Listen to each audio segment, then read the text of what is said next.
सलाहुद्दीन तुर्की की अगली फिल्म और पाकिस्तान की अंसारी और शाह फिल्म्स के जरिए बनाई जा रही हैं, जो कि एक पाक तुर्क टेलीविजन सीरीज है।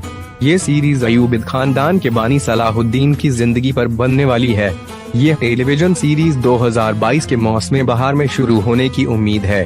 प्रोड्यूसर ने जोर देकर कहा कि सीरीज का असल मकसद गैर मुस्लिम हैं जो मुस्लिम तारीख से अनजान हैं।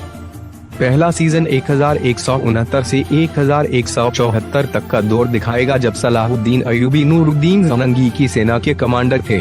उन्होंने सुन्नी सुधारों की स्थापना की, फातिमी खिलाफत को खत्म किया और हिजाज, यमन, सूडान और लीबिया पर कब्जा कर लिया।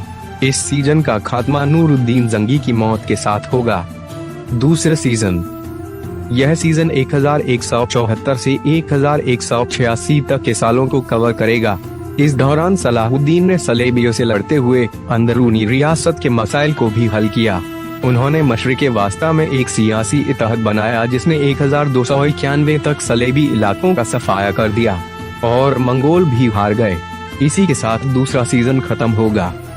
तीसरा सीजन, इस सीजन में 1187 से 1193 तक के दौर को दिखाएगा, जब सलाहुद्दीन पूरी तरह से सलेबियों के खिलाफ जंगों में मसरूफ थे और हत्तीन की लड़ाई में फतेह याब हुए और उसके बाद बैतुल मुकद्दस समेत फिलिस्तीन पर कब्जा कर लिया और पूरी दुनिया को इस्लाम की ताकत दिखा दी।